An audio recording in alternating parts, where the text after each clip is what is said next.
Hey everyone, welcome to episode 54 of the Miami Tech Pod. Cesar here with Will, Brian, and our special guest, Demian Bellumio, the co-founder of Nue Life, the Miami Tech Life extraordinaire, the ringleader of the industry here. Demian, welcome to the Miami Tech Pod, man. Thank you. Honored to be here. There's a lot to jump in on, but first, a couple of housekeeping things we want to get out of the way. If you're listening to this, thank you for being, a loyal listener. But if you're watching this, we're recording live from our friends at Converge Public Strategies that let us use their office to record this.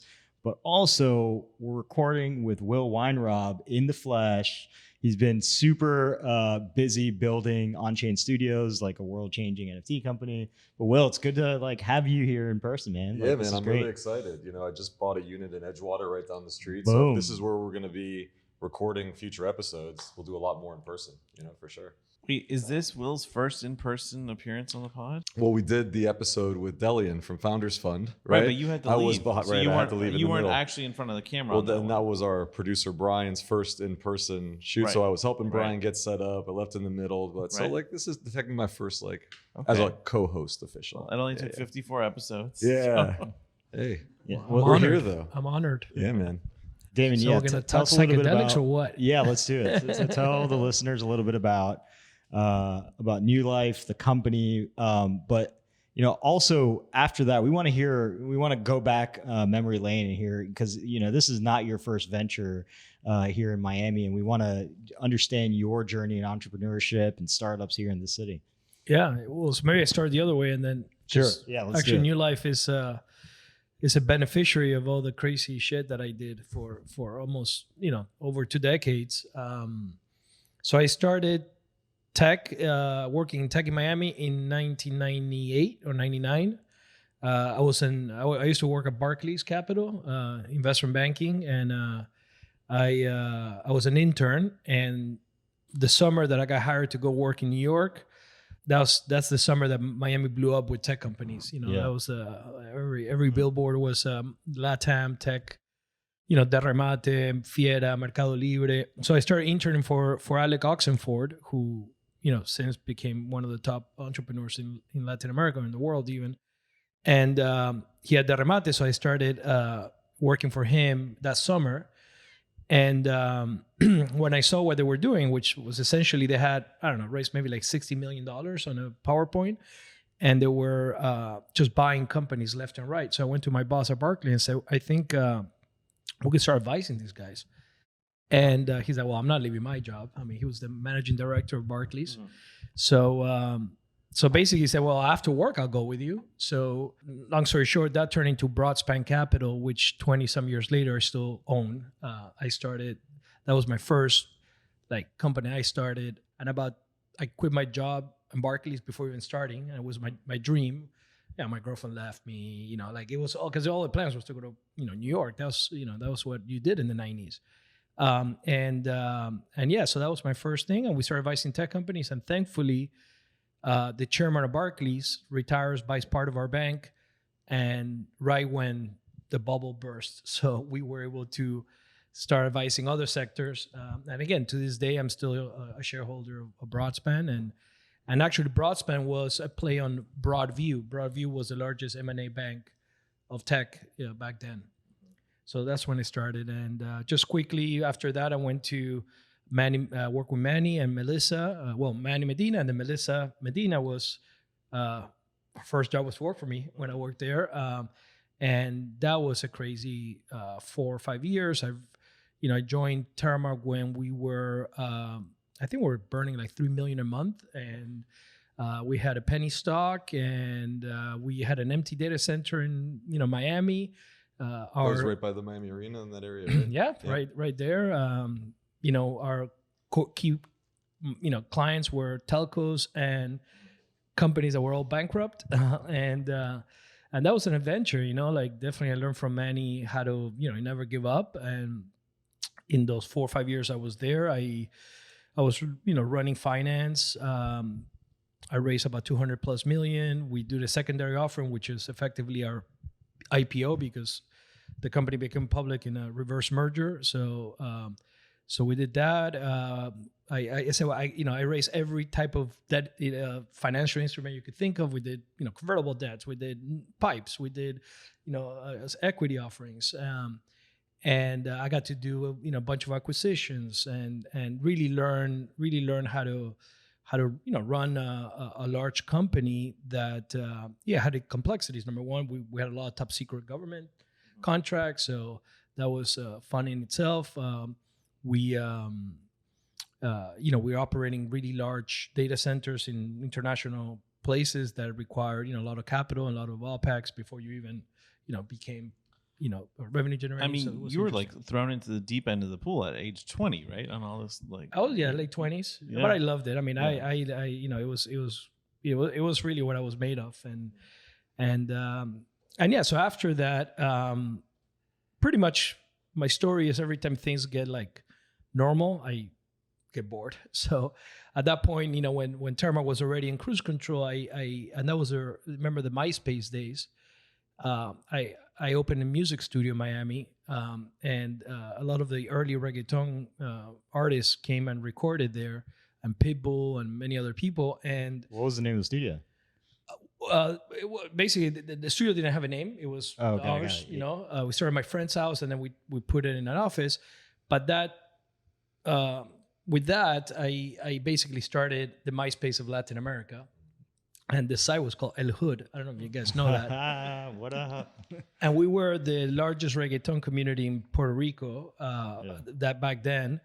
But then I realized that, it was like a MySpace, like people would upload their music and all that. And I realized that, it was going to be hard for that to scale. At that point, MySpace was acquired by News Corp for $500 million. And that was like a big number back then, right? Like that was like nothing was acquired. So I actually went to the record labels, which actually happened that they were in Miami. And I said, I want to start like legal Napster, and I want you to give me a license so I could give it to people, financed by advertising, and they could listen whatever they want to on demand. And Spotify didn't exist back then. So this was like, and basically I remember Warner Music, Alfonso Perez Soto, who's actually part of our group now, told me, get out of here. I'm never giving you that license. You're nuts. And I think like 3 months later, I got the license. That company, I've raised 26 million back then. It was 2006, and became the largest legal streaming company in the Americas, on-demand ad-supported streaming. Yeah, I could keep on going. that was Houdini, right? That was Houdini. Okay, Yeah, that was okay. Houdini, and then we morphed because El Hood was obviously very urban. Right. We renamed it Loop, and we became the music service of Microsoft. When Messenger was big, we were Messenger Music. Mm-hmm. Then we became Coca-Cola FM in the world, and we did a lot of really cool stuff. I mean, I had an office in Fifth and Washington, Shakira, and all the artists would come and record there, and it was really, really exciting times. But then 2008, 2009 came, I was able to sell the company to Prisa, which is a media group out of Spain, and yeah. So I thought that was all I was going to do with music, and then I got approached by a company called Cesar to be a co-founder and help approach music, but from a data point of view. At that point, I had developed and had actually patents on a number of algorithms doing music recommendations in Houdini. That's when you and I first connected. Was around the Senzari days. You were helping co-organize the SIME conference, right? Correct. Those whole things. That's sort of when I started to, at that point I had raised, so I raised 26 for Houdini. Cesar would raise about 20 million. And, at that point I said, I really want to take a more active role in helping the community grow. We started doing SIME with Ola. SIME was a conference out of Sweden that we brought here. And we used to fill the New World Symphony. To me, And that was like one of the first big conferences we had in the tech scene. yeah. That was, Outside thanks, of SuperConf and Matt SIME. Hagman. way bigger than Super. Yeah. Yep. Yeah, SuperConf we were sponsors of SuperConf, Right, and then right. we decided to do this, and then Matt Hagman obviously was a huge help in putting that together, and we had a lot of fun with that. We did it for a couple of years. And then after Sensari, I started GraphPath. That one was acquired by Rocker, and then I had then I had a couple of years in the corporate world. I went to Accenture, where I established the Knowledge Graph Center of Excellence in Accenture, which was sort of the unit that was doing some of the most interesting things with data and large companies and a lot of healthcare and banking. And long story short, that's how I then I landed in Neoris, because Accenture really was not for us. I mean, I took my entire team that had worked for me for many years, and really wasn't. It was a great learning experience, but it wasn't really conducive to an entrepreneurial, entrepreneurial type of background like we had. So we went to Neoris. Neoris is a consulting group owned by Cemex that basically CEO Martin became a really close friend, and he let us do whatever we wanted, and we had a lot of success there. And that's how the story with Nue Life begins, because that's where Juan Pablo came to me and said, we need to start a psychedelic company. And I'm like, what? That's a way to start a conversation. Yeah. I mean, it's an interesting way to be able to write off things as business expenses. A lot of R&D. Yeah. No, I don't know how much time we have, but I have many stories. Well, why don't we unpack it a little bit? Like, start with, what is Nue Life? What is the 30-second pitch to someone who's never heard of the company before? So Nue Life is, the way we describe it is a next generation mental wellness company leveraging alternative medicines and technologies. And that's the way we position us. We don't call ourselves a psychedelic company, because we believe that that's just a little piece of what we do. It is obviously the most attention grabbing and actually the most innovative. Not innovative, no, because psychedelics have been used for thousands of years.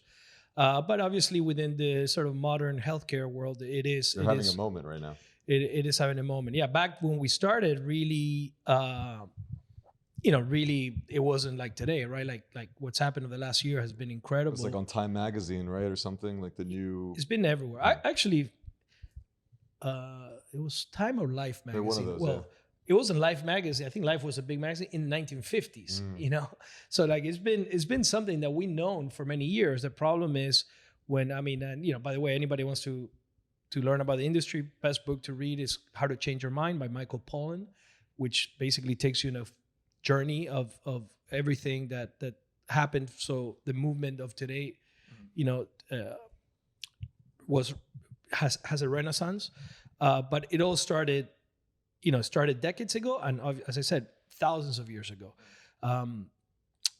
So that's what we do, and really what we do today is we provide at-home ketamine therapies. Ketamine is a FDA-approved, very safe anesthetic that some people say is a horse tranquilizer, and I say, it's a horse tranquilizer like penicillin is a horse antibiotic. It's just, it's a drug that gets used in animals and humans. But it's actually the most wide use is an anesthetic for kids. So if you have a kid and the kid needs to get stitched up or do anything, they're going to use ketamine. Wow, I didn't know that. Because it's super safe.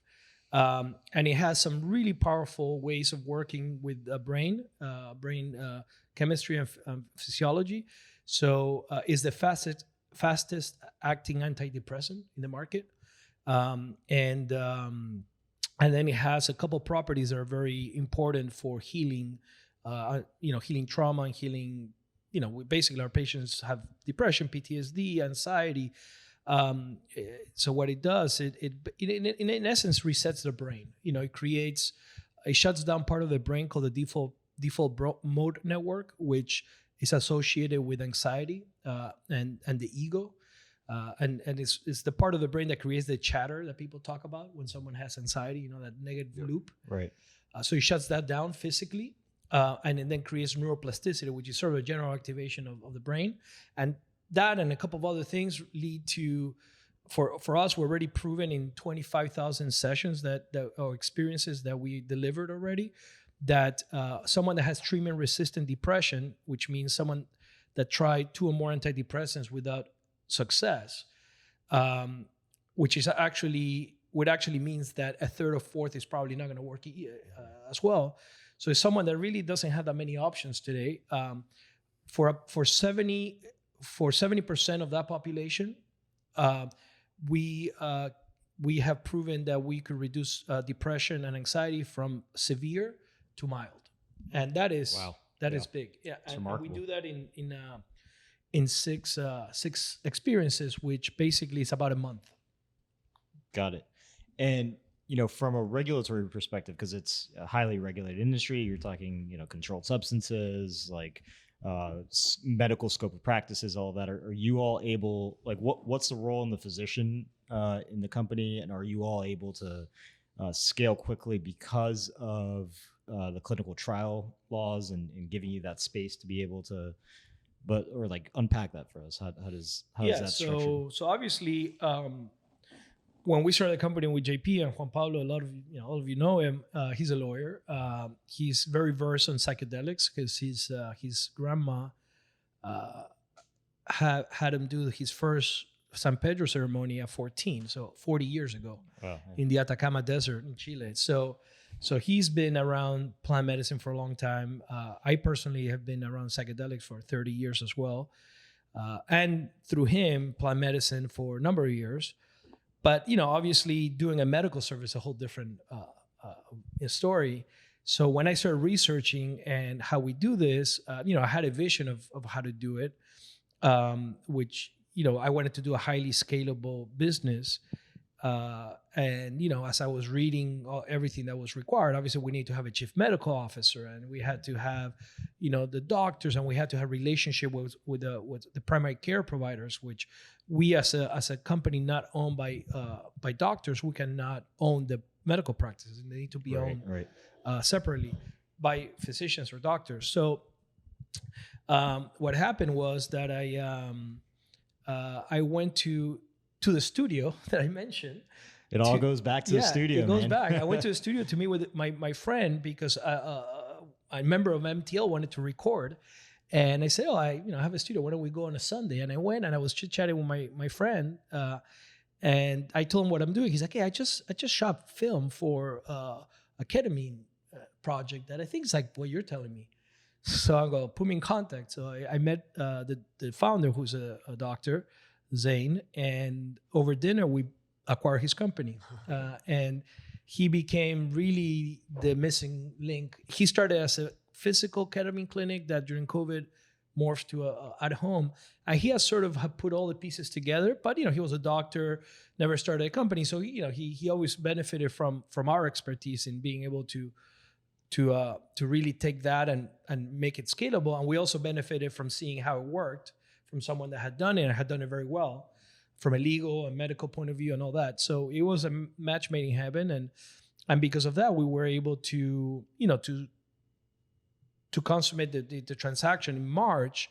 And by December, we were already, doing 8 figures in annualized revenues, which, put us in one of the fastest growing companies in our space.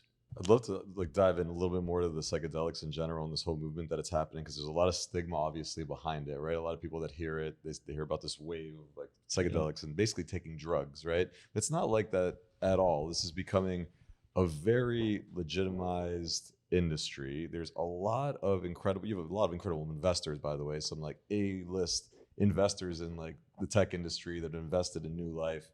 A lot of momentum we've seen in the mainstream press. Just for our listeners and viewers, destigmatize what Nue Life does from a ketamine therapy process. It's not like you're taking drugs and you're going on a full rant, or you're going on a journey. It's specifically, you guys have created an application that goes along with it. There's a process. There's a lot of thought behind this. So just kind of talk through that a little bit. So I would say that out of all the players, we are the most tech enabled. Mm-hmm. And that's one of the things that I wanted to do from the beginning, because what I saw was it was either ketamine clinics where you go to a physical space and they, give you an IV or intramuscular injection, and you sit there almost in a very sterile setting. Mm-hmm. Or there were people that, were pioneering this at-home model like us, but they were just shipping you the drugs. And I just felt very uncomfortable with that, because I wanted to know exactly what is going on with that patient, right? Not only during the session, but throughout their life. like one of the first slides I put together, and this goes back to my experience in all the way from music to Accenture. I my expertise, if I have to have a technical expertise, is graph computing. Is being able to create multidimensional models of information that represent the world in a very dynamic way. So, traditionally, most people store data as rows and columns, right? Traditional, like relational databases. We, the work that I've done in music and then eventually many other industries is like we model data the way it is. And, the leaders of doing this is Google, Facebook, LinkedIn. They all have graphs.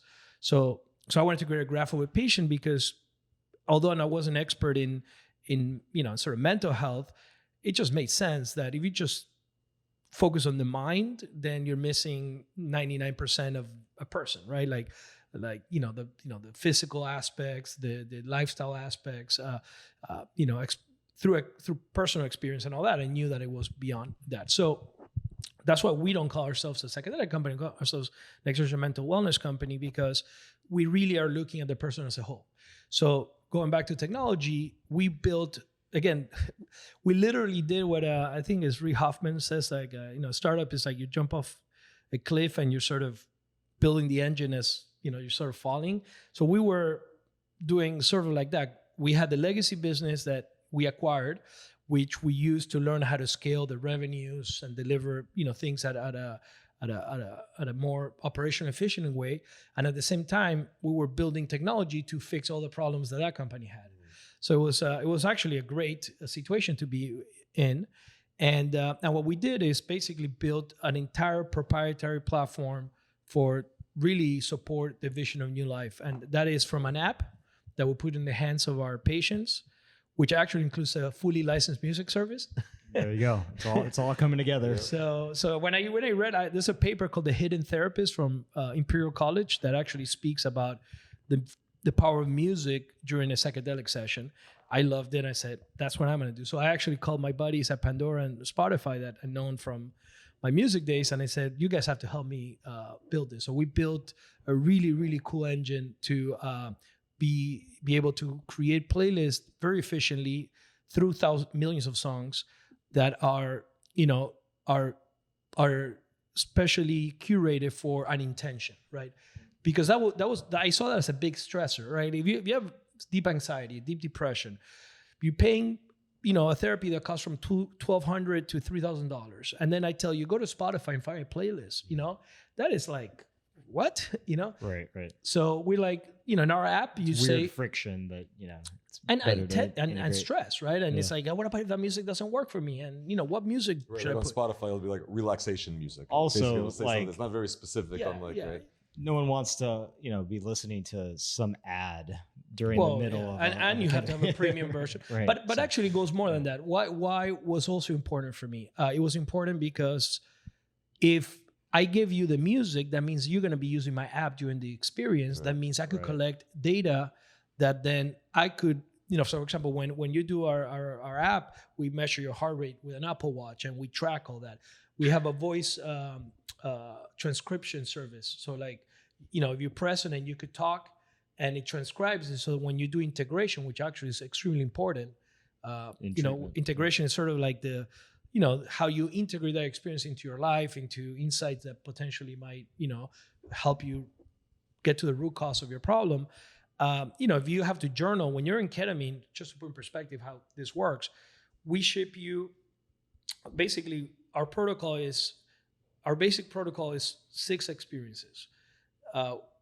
After you go through a medical consultation, all, through our app and the doctor approves it, you get shipped your first shipment, and comes in a really beautiful box with a water bottle and eye shades and supplements and all that, and we give you 1 dose, right? So usually starts about 300 milligrams. So it's a relatively nice dose. For some people might be too low. For a lot of people, it's just enough. And you do that dose at home, and you do it with a sitter. You have to have someone that you trust that is around you. Doesn't have to be next to you. It has to be in the house, because what could happen with ketamine, the biggest risk is that you fall, right? It's an anesthetic. So if you get up and you try to walk, you may fall. Actually has, even though it's an anesthetic, I don't know the the medical word, it does actually block your airways. So actually, like the risk of you like vomiting and being asphyxiated by it and all that, it doesn't happen. So actually, it allows you to keep your reflexes. It has a lot of really good properties that makes it good for our home, right? So you do that session. When you finish, you have to answer a bunch of questionnaires that we give you, like the mystical experience questionnaire, the psychedelic score questionnaire, medical questionnaires, and the doctors then on the medical team reviews that, and then they may change your dose. Like if you need more, and what would you need more? You need to reach a state of mystical experience, and that's when people say it's when you're achieving psychedelics, right? I feel one with the universe, Right. Unity with the universe. I feel love. I feel positivity. Because that is by shutting down the default mode neuroplasticity, all those feelings and experiences, get manifested.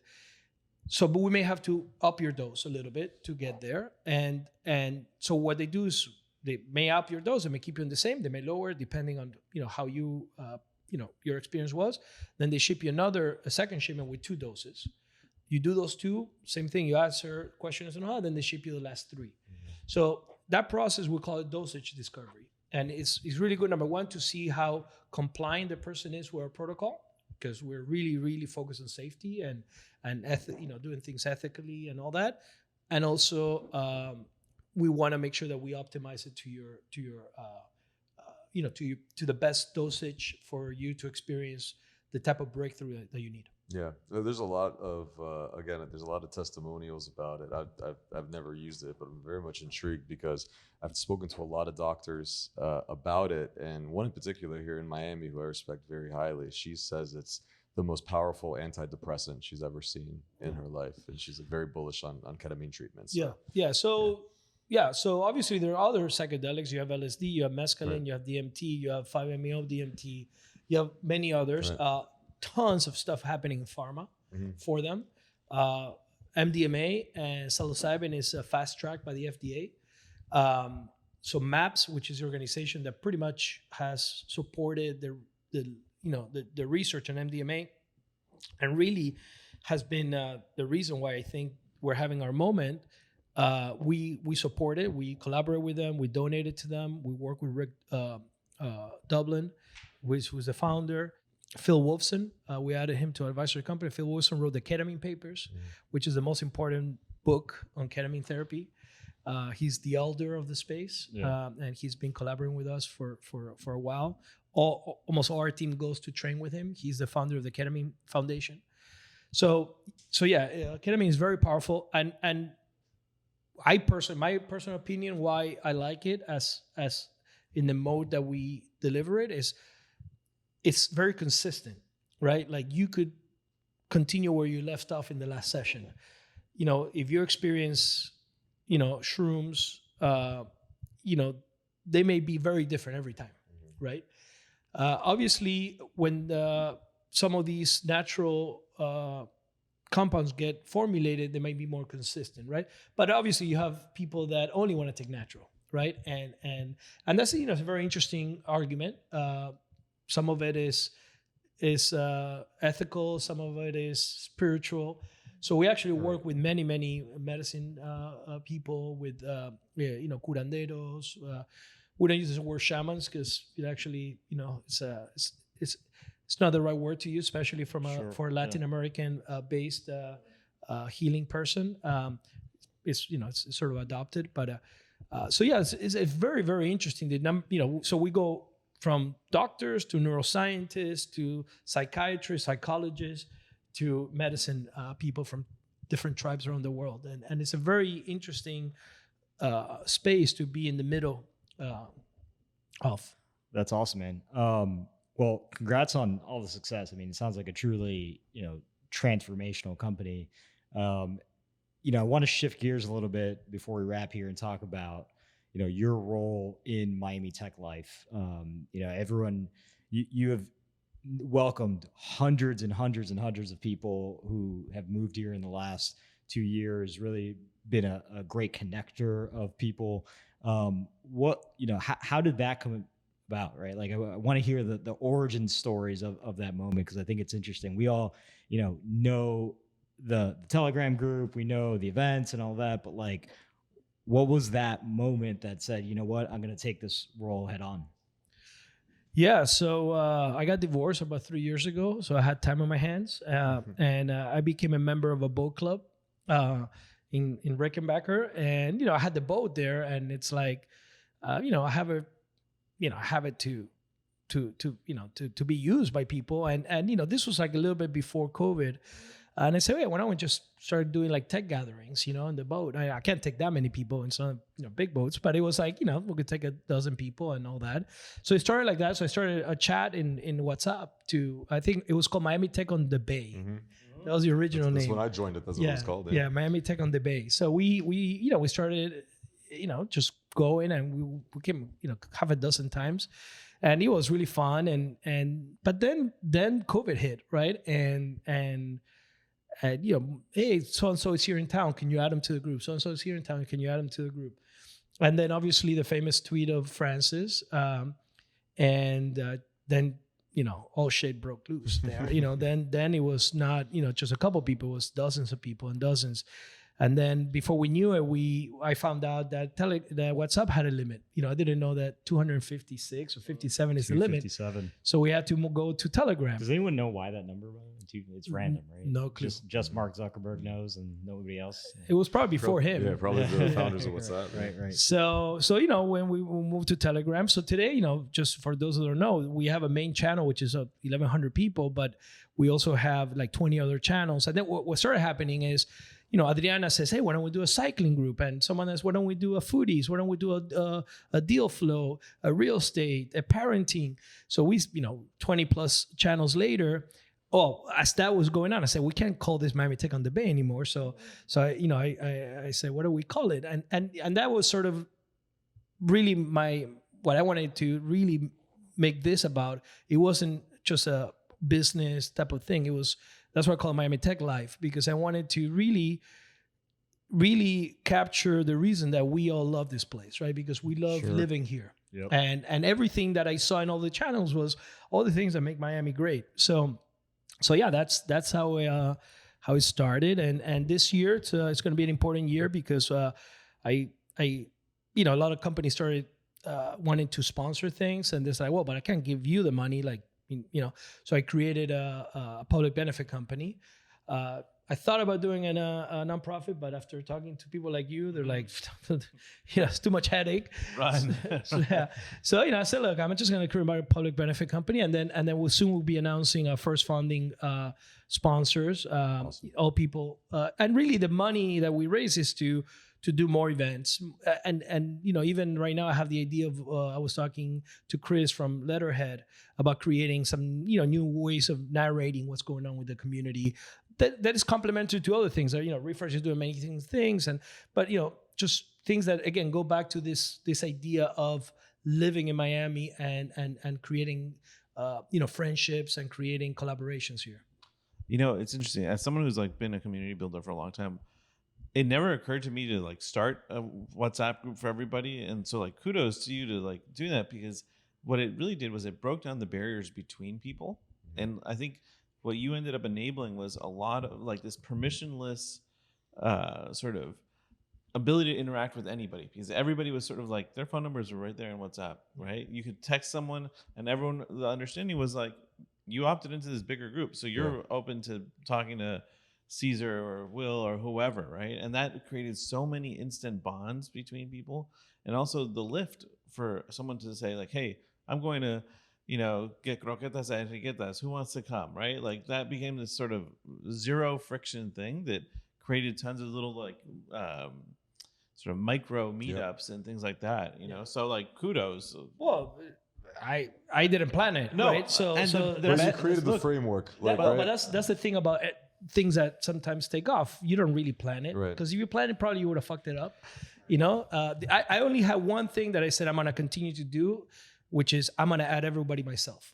right? I didn't want to allow anybody to start adding people because I felt that was the filter that at least I could use to control and make sure that the right people were there. And then what happens is people then see behavior and then they become the filter. Like I pretty much anybody in the group tells me add someone, I add them. I don't even look who that person is.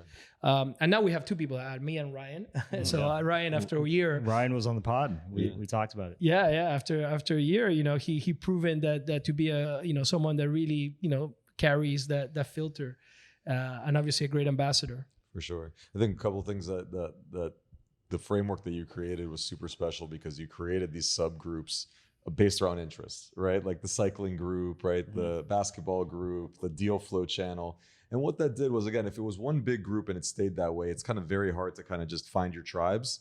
But what that did, like to see like my buddy Gustavo, who's like huge into tennis. He might not have been active in the main group, but he loves tennis. And now he just connects with entrepreneurs and founders through the Miami Tech Life tennis channel, right? Like he's like super active there. And then you have like the basketball evangelists. And like Brian said, it knocks down the barriers. And then, and the importance to actually getting real meaningful. I mean, for us in Nue Life, I raised millions of dollars from members of the group that I didn't know.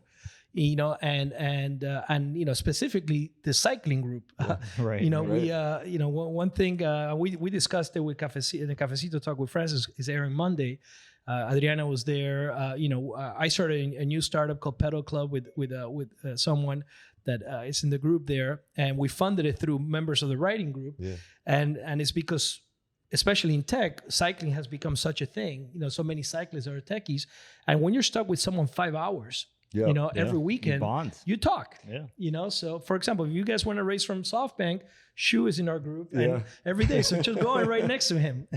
I know somebody in the scene that, that I won't name names unless he doesn't want me to tell the story here. Like he got a very prominent role in the community. She's like, Demian, you should by cycling next to the person that hired him, literally just talking to someone. Oh, Nadav. That's okay. Well, so, yeah. If he knows the story, right? Yeah, so like Nadav, Nadav, who works chief of staff for Pareto, right, met John Oringer like cycling, and that's how he got the role through that. And not chief of staff anymore. He's now a partner. Right. So promoted. It's incredible. He's an entrepreneur. He's launching his own startup. Exactly. And he's very, very thankful about it. He's like, oh my God, you changed my life. I mean, I remember him riding with me and he was like struggling. He was trying to like figure out what to do here. And he met John and same thing with me. I met John riding the Dolphins Challenge.